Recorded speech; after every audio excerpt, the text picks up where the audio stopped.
Մեր երկրում պատշաճ ծանոթություններ իրականացնելու համար կգործի էլեկտրոնային հարթակ։ Ինտերնետով հրապարակային եւ անհատական ծանոթման մասին օրենքում փոփոխություններ եւ լրացումներ կատարելու մասին նախագծի փաթեթն ԱԺ-ում ներկայացնում է Հայաստանի Հանրապետության արդարադատության նախարար Սրփուհի Գալյանը։ Այս փաթեթով կարելի է ասել ներդնում ենք էլեկտրոնային ծանոթությունների մի ամբողջական մեխանիզմ, սկզբից մինչև վերջ նկարագրված, եւ եթե այդ մեխանիզմով անձը ծանոթվի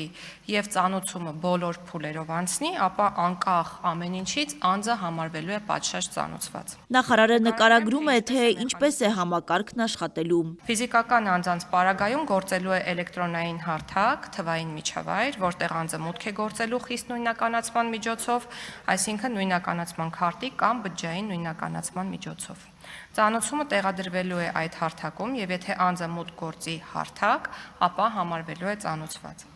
Անձը կարող է նաև տրամադրել իր հավելյալ կապի միջոցները, անձնական էլեկտրոնային փոստ, հեռախոսահամար, որով նա հավելյալ կտեղեկացվի այն մասին, որ հարթակում ծանոթում է տեղադրվել։ Այս հանգամանքը արժանի է շեշտադրման, որովհետև մեր քաղաքացիներին հուզում է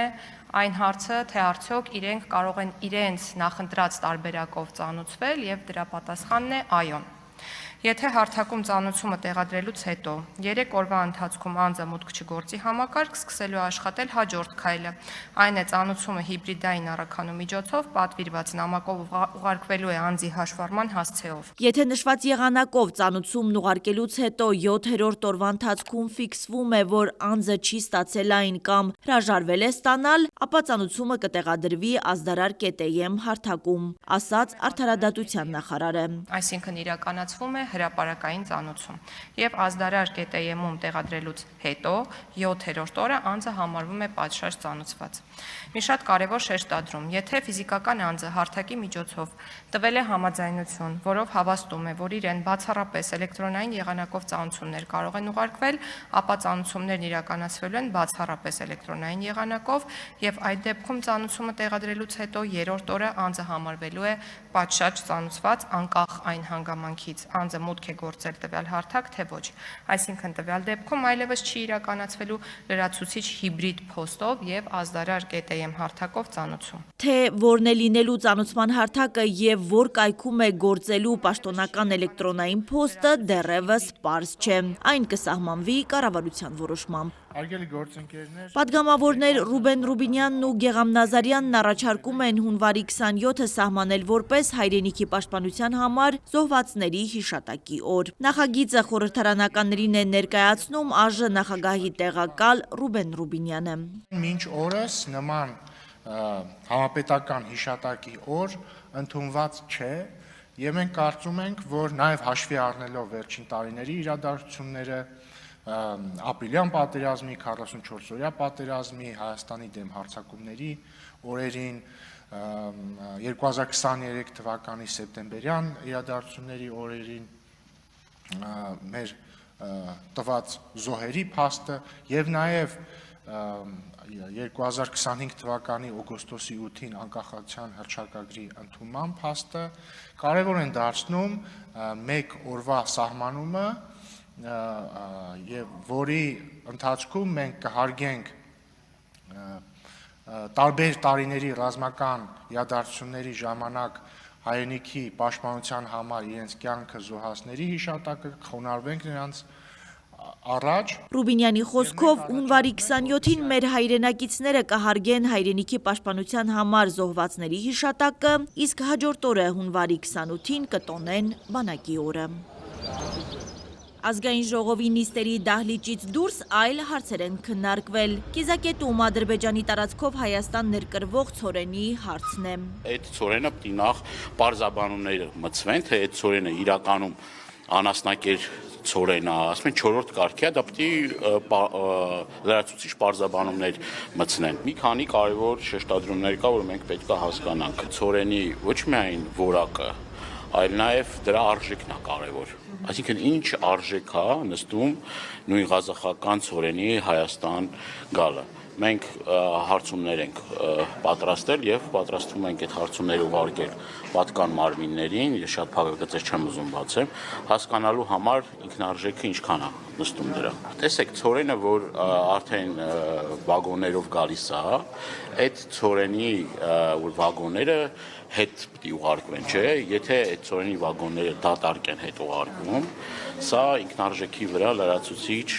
լրացուցիչ ավելանում է ինքնարժեքը։ Դանիելյանն ընդգծում է, շատ կարևոր է հասկանալ, թե այս ցորենն ինչ նպատակով է գալիս Հայաստան։ Ըստ падգամավորի, Ադրբեջանը հերթական պահանջներն է ներկայացնում հայկական կողմին։ Դրա մասին Նիկոլ Փաշինյանը անոնսել է